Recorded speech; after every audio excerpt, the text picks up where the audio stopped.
Gold trusted gold buyers మీరు తాకట్టు పెట్టిన బంగారాన్ని విడిపించి ఈ రోజు ఉన్న మార్కెట్ ధరకు కొనబడను. కంపెనీని లీడ్ చేసినప్పుడు మీ కింద చాలా మంది ఎంప్లాయీస్ ని మీరు గైడ్ చేసినప్పుడు ఎంప్లాయీస్ ఉన్నప్పుడు వాళ్ళ మధ్య కూడా చాలా అభిప్రాయ భేదాలు ఉంటాయి. వాళ్ళందరినీ మీరు గైడ్ చేయాలంటే సమ్ టైమ్స్ ఒక్కొక్కరి దగ్గర ఒక్కొక్కలా మాట్లాడాల్సిన సిచ్యువేషన్ కూడా ఉంటుంది. కరెక్ట్. వాయిస్ మాడ్యులేషన్ అంటారు, బాడీ లాంగ్వేజ్ మ్యాటర్ చేస్తారు. నేను ట్రైనింగ్ అండ్ డెవలప్మెంట్ కార్పొరేట్ లో కూడా వర్క్ చేశాను. నేను కార్పొరేట్ ఇండస్ట్రీ కూడా జాబ్ చేశాను కదా సార్. నాకు అది వెనుత పెట్టిన విద్య అది. కానీ అక్కడ కొన్నిసార్లు పరిస్థితులు అన్ని చోట్ల అది అప్లికేషన్ ఇంప్లిమెంట్ చేయడం కుదరదు. బట్ నేను మా హౌస్లో ఆ రూమ్లో మీరు చూస్తే లీడ్ చేసినప్పుడు ఈ వాయిస్ మాడ్యులేషన్ కూడా రోల్ ప్లే చేశాను. ఒక్కొక్కరు నిదానంగా సంజాయించి ఇలా కాదు ఇలా కాదు ఇలా ఉండమని చెప్పిన సందర్భాలు ఉన్నాయి. తర్వాత ఎక్కడో కానీ ఆ యూనిటీ లేకపోయింది, బ్రేక్ అయిపోయింది. So we are divided. అది ఎలా జరిగిందంటే ఇప్పుడు వాళ్ళు సెలబ్రిటీస్ అనో లేకపోతే ఇక్కడ మన కాంపౌండ్లోంచి వీళ్ళు వెళ్ళి తనుజాతో ఫ్రెండ్షిప్స్ కొంతమంది, తర్వాత రీతుతో కొంత ఈ తర్వాత బర్నీ గారు మరి ఆ స్మార్ట్ మూవ్ ఆయన శకుని పాత్ర పోషిస్తూ మా వాళ్ళని మీరు అబ్జర్వ్ చేస్తే కళ్యాణ్తో క్లోజ్గా ఉన్నట్టు శ్రీజాతో ఉన్నట్టు ఉంటారు. మరి శ్రీజాని కింద పడేస్తారు. మీరు నేను టాస్క్లో చూస్తుంటారు కదా మంచం మించి ఇవన్నీ చేస్తున్నారు. అలాగే దివ్య వచ్చిన మనిషి దివ్య బయట చూసి వచ్చారు ఏంటి అనేది. దివ్య ఒక కాంపౌండ్ ఒక పక్షాన్ని వైపు కనబడుతున్నారు, ఆ మాట ఆడుతున్నారు. మీరు చూసారు కదా, షీఈ్ వెరీ స్మార్ట్. అది జరుగుతుంది. అది ఎవరి గేమ్ వాళ్ళు ఆడుతున్నారు. అది ఎవరి గేమ్ వాళ్ళు ఇండివిజువల్గా ఇండిపెండెంట్గా ఆడే ప్రాసెస్లో ఏమైపోయిందంటే మా వాళ్ళందరూ సరెండర్ అయిపోయారు అనిపించింది, డివైడ్ అయిపోయారు అనిపించింది. అందుకే ఒకరు తర్వాత ఒకరు వెళ్ళిపోతున్నారు. అంతే సింపుల్. సోలోగా నిలబడి అది చెప్పలా. I was very wild. Tame చేయలేకపోయారు నన్ను. పెట్ చేయడానికి నేను డొమెస్టిక్ యానిమల్ కాదు కదా, జుజ్జు అంటే తోకొకటానికి. అది కాకపోతే దీని గురించి శివాజీ గారు ఏమన్నారంటే మీరు ఎంతసేపు నేను నేను నేను అని ఎందుకు సెల్ఫ్ డబ్బా అన్నట్టు మాట్లాడారు. మేము ప్రోమో వరకే చూసాం. ఆఫ్ కోర్స్ దాని కూడా అన్నా కదా మామ ఈ దేశంలో ఎవరి డబ్బా ఎందుకన్నానంటే అది సినిమా డైలాగ్ అన్నా. ఇప్పుడు ఒక మనిషి నువ్వు నువ్వు నువ్వు నువ్వు అన్నప్పుడు నేను కామ్గా ఉండి ఆయన ఆయన ఆయన అని చెప్పనా, లేకపోతే మీరు ఇప్పుడు నాతో ఇంటర్వ్యూ చేసినప్పుడు నువ్వు అన్నప్పుడు నేను నా గురించి చెప్తాను కదా, నేను నేను ఏం చెప్తా కదా. మాట్లాడిపోతేనేమో మౌనం అర్థంకరం అయిపోతుంది. ఇక నా మీద నిందలు వచ్చినప్పుడు నేనేంటని చెప్పాలి కదా. నేనని చెప్పుకోకపోతే ఎట్లా? కన్వీనియన్స్ స్టేట్మెంట్స్ పాస్ చేసేస్తారు. సింపుల్. అంతే కదా బ్రదర్. ఇప్పుడు మీరున్నారు, మీరేమన్నారు, నాకు ఇవ్వండి అన్న ఇంటర్వ్యూ, నాకు అన్నిసార్లు అడిగినప్పుడు నాకని అంటారు కదా. ఆయనకి ఇవ్వండి అని చెప్పి మీరైతే ఇంటర్వ్యూ తీసుకోరు కదా. నేను అనేది మ్యాటర్ చేస్తుంది ప్రతి మనిషి లైఫ్లో. అంతే పొద్దున్న లేసి రాత్రి వరకు ఏ మనిషి అయినా తన గురించే ఆలోచించుకునేది, తన గురించే మాట్లాడుకునేది. అంతే కదా. సో ఇప్పుడు మిస్అండర్స్టూడ్ చేసుకున్నారు మిమ్మల్ని చాలా మంది అనేది నేను ఫస్ట్ తీసుకున్న ఒకటి యాంగిల్. సో నెక్స్ట్ యాంగిల్ ఏంటంటే, నెక్స్ట్ కన్సిడరేషన్ ఏంటంటే, ఒకవేళ మీరే బిగ్ బాస్ షోని మిస్అండర్స్టూడ్ చేసుకున్నారు అనేది ఏమన్నా ఉందా మీ మైండ్లో? నేను కరెక్ట్గా అర్థం చేసుకోలేకపోయాను, ఇలా ఉండకూడదు, ఇలా ఉంటే బాగుండేది అంటే మీరు అన్నారు ఒక మాట, ఏమన్నా నేను రియాలిటీ షో కాబట్టి రియల్గా ఉందాం అనుకున్నాను, ఫేక్గా ఉంటేనే సెట్ అయ్యేది. సో ఒకవేళ మీరు అన్నట్టు బిగ్ బాస్ షోలో గేమ్స్ ఆడాలి అంటే ఏంటంటే స్ట్రాటజీస్ అవి వేయటం, ఎత్తుగడలు, రాజకీయాలు, కుతంత్రాలు ఇలా చేసుకుంటూ వీడు వాడుకుంటూ వీడి మీద ఎక్కేసి వాడి మీదకి వెళ్ళాలి, ఆడి మీద ఎక్కి వీడు వెళ్ళిపోవాలనుకుంటే మాత్రం అలాంటి చీప్ ట్రిక్స్ ప్లే అయితే నేను ఆడను. ఓకే, ఆర్గానిక్గా జెన్యూన్గా ఉంటా. నేను ఇందాక మీతో అన్నాను కదా, ఇప్పుడు నేను ఓనర్ అయ్యాను, ఎల్లుంటే రకంగా ఉండేదని చెప్పి అన్నాను. ఇప్పుడు మేము కూర్చొని లీడ్ చేసాం, అరే లీడ్ చేస్తేనేమో లీడ్ చేశాను అంటున్నారు, గైడ్ చేసిన దాన్ని. అలాంటి గేమ్ ఆడలేదని మీరే అంటున్నారు. మీరే కాన్ఫ్లిక్ట్ ఆఫ్ ఇంట్రెస్ట్ కాంట్రడిక్ట్ చేస్తున్నారు మీ స్టేట్మెంట్స్ మీరు అబ్జర్వ్ చేస్తున్నారు. సో కాబట్టి ఎలా ఉండాలి? సో నాకు నాలా ఉన్నాను. సందర్భం వచ్చినప్పుడు ఒక లీడర్ లాగాను, ఒక మానిటర్లను, ఒక పెద్ద ఆయనలాగానో నేను అక్కడ ఇనిషియేటివ్ తీసుకుని ఇలా కాదు అని చెప్పి అన్నాను. నాకు నచ్చినప్పుడు సింగిల్గా సోలోగా ఉన్నాను. అంతే సింపుల్. ఆప్టిమిజంతో మీరు ఏమన్నారంటే, ఆప్టిమిస్టిక్ పర్సన్ కదా, ఏమన్నారంటే మేబీ నా షోల్డర్ వల్ల నేను ఎక్కువ ఇంటిని మిస్ అవుతున్నాను, హరితని మిస్ అవుతున్నాను, ఏదో ఒకటి నేనైతే బయటకు వచ్చాను ఓకే అన్నట్టు మాట్లాడారు. బట్ నెగిటివ్ చూడాలి కదా అసలు ఎందుకు అనేది. బికాజ్ ఒకటి ఏంటంటే మ్యాటర్ ఏంటంటే ఎవరికి స్టార్డమ్ ఎక్కువ ఉంది, స్టార్డమ్ బట్టి కూడా ఓట్స్ పడుతూ ఉంటాయి. బట్ అది పక్కన పెడితే ఏమైనా నెగిటివ్స్ ఉన్నాయా, నేను ఎక్కడ నెగిటివ్గా కనిపించాను పీపుల్కి అని మీరు అనలైజ్ చేసుకుని ఉండాలి ఎప్పటికి. సో మీ అనాలిసిస్ రిపోర్ట్ ఒకసారి అనలైజ్ చేసుకున్నాను. ఇప్పుడు మన హోస్ట్ గారు వీకెండ్ చెప్పినట్టు ఎంటర్టైన్మెంట్ యాంగిల్. ఎంటర్టైన్మెంట్ ఇండస్ట్రీలో నేను ఫర్ ఎగ్జాంపుల్ చెప్తాను మీకు. ఒక మూవీస్ మనం చూసేటప్పుడు మూవీస్ రకరకాల జోనర్స్ ఉంటాయి, అవునా కదా. ఎంటర్టైన్మెంట్లో కామెడీతో వచ్చేది కూడా ఎంటర్టైనింగే, హర్రర్ మూవీ కూడా ఎంటర్టైన్మెంటే కదా. ఇప్పుడు నాలో కామెడీ యాంగిల్ చూడాల, ఎంటర్టైన్మెంట్ని వేరు యాస్పెక్ట్స్లో తీసుకోవచ్చు. ఏమో నాలో సీరియస్ ఎలిమెంట్ చూసారేమో, అవునా కదా. ఒక సినిమాలో కూడా కమెడియన్ కామెడీ చేసేది కూడా ఎంటర్టైన్మెంట్, నవ్వుకుంటాం. ఒక విలనిజం చూపించింది కూడా ఒక రకమైన ఎంటర్టైన్మెంటే కదా. కంటెంట్ వస్తుందా లేదా? సో నాది ఒక పర్సనాలిటీ, ఆ రూపేనా మీరు ఎంటర్టైన్మెంట్ చూసి ఉండొచ్చు. హ్యూమర్ అనేది కనపడలేదు, దాని రీజన్ మీకు చెప్పేసాను కదా. హార్ట్ లేదు, హ్యూమర్ లేదు. కానీ కొన్నిసార్లు మచ్చుకి మీకు ఎలా మెరుపుతీగా అమ్మ వచ్చి వెళ్ళినట్టు కొన్నిసార్లు సందర్భాల్లో వచ్చినాయి కదా. థమ్స్అప్ దొంగతనం చేసిన దాంట్లో మీకు హ్యూమర్ కనపడలేదా? షాంపూ కండిషనర్ దాంట్లో హ్యూమర్ కనపడలేదా మీకు? మరి అలా హ్యూమర్ సందర్భాలు ఉన్నాయి కదా. దివ్య ముందు ఇలా నుంచిన దాంట్లో అలాగా హ్యూమర్ కనపడలేదా? ఏం కావాలి?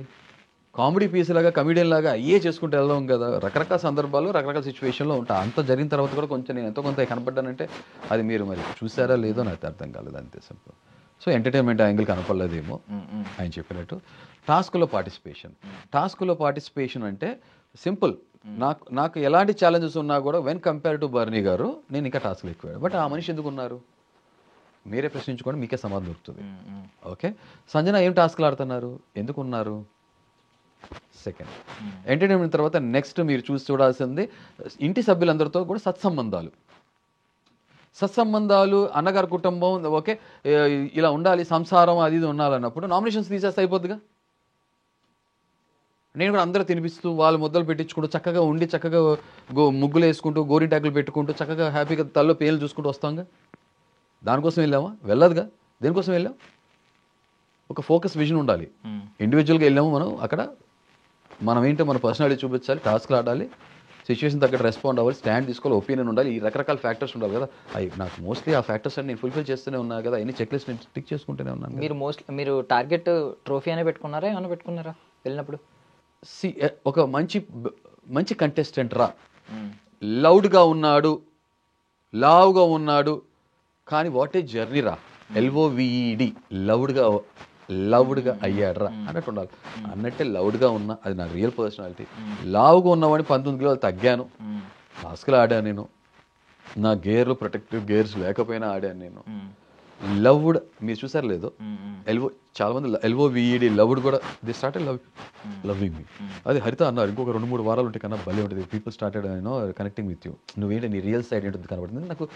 ఎందుకంటే నాకు పిఆర్ లేదు బ్రదర్, ఆర్గానిక్గా ఉన్నాను. అవును, అది నేను లాస్ట్ టైం చూశాను, నేనే పర్సనల్లీ పేజ్ చూసినప్పుడు నాకు అర్థమైంది. ఎందుకంటే పోస్టులు కూడా ఈవెన్ మీ కొంతమంది కమెంట్స్ ఏమని పెట్టారంటే, ఏంటండి మీరు అసలు ఏం పోస్టులు పెట్టట్లేదు, మీరు ఆ పోస్టులు కూడా మీరు ఇన్స్టాగ్రామ్ చూసి నేను చేస్తా, హరిత పెట్టిన పోస్ట్ కాదు, నన్నుగా ఇష్టపడి ఒక అభిమాని ఎక్కడో మైసూర్లో ఉన్న అతని పేరు కుమార్ అంటే అతని పేరు, నన్ను నా డౌన్ టైం చూసి హరిత గారు కూడా పాపం చాలా బాధపడుతున్న 2 రోజులు పాపం రెగ్యులర్గా మెసేజ్లు పెడుతూ అక్క అన్న అంటే మాకు చాలా ఇష్టం, చాలా మంచి అయినా మీరు ఇలా పెట్టకపోతే యాక్టివ్గా లేకపోతే బాగోదు అని పాపం తన వాలంటరీగా వచ్చి చేసింది.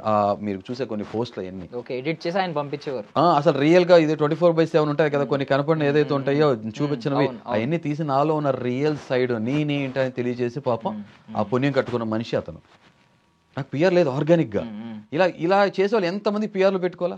అదే చెప్తున్నా కదా, నీ స్ట్రాంగ్ ఏం నమ్ముతానంటే ఆర్గానిక్గా ఉండాలి, ఎథికల్గా ఉండాలి, మ్యానిపులేట్ చేయకూడదు, ఓటుకి నోట్లా ఉండకూడదు, అడగకూడదు నన్ను. నేను నా సిద్ధాంతం ఏంటంటే ఎవరు నేను ఓటు అడగకూడదు, నేను జెన్యూన్ పర్సెంట్ ఓటు వేయాలి, సపోర్ట్ చేయాలి.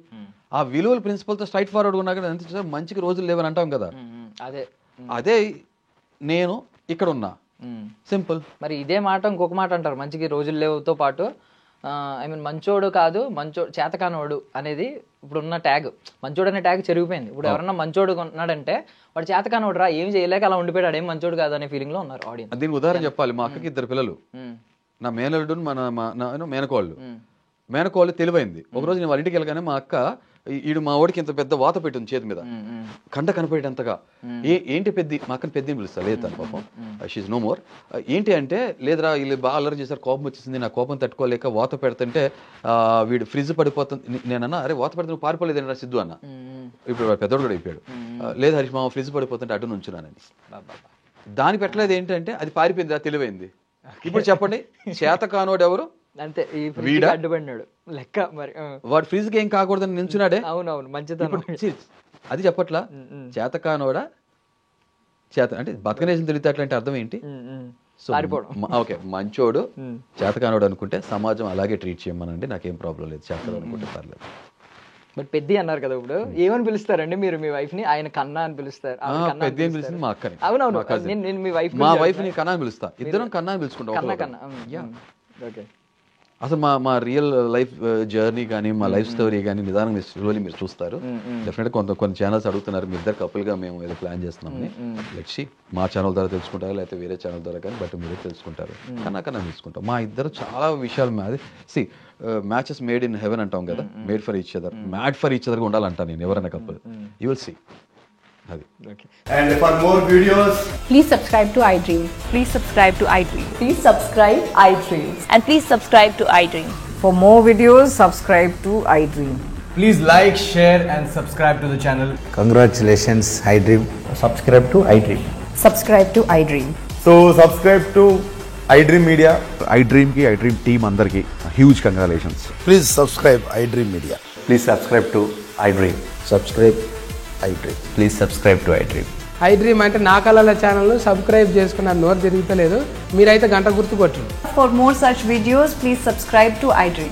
Subscribe to iDream. Please subscribe to iDream. Please subscribe iDream Media. Please do subscribe to iDream. Please subscribe to iDream Media. For best entertainment and information, please subscribe iDream. And don't forget to subscribe to iDream.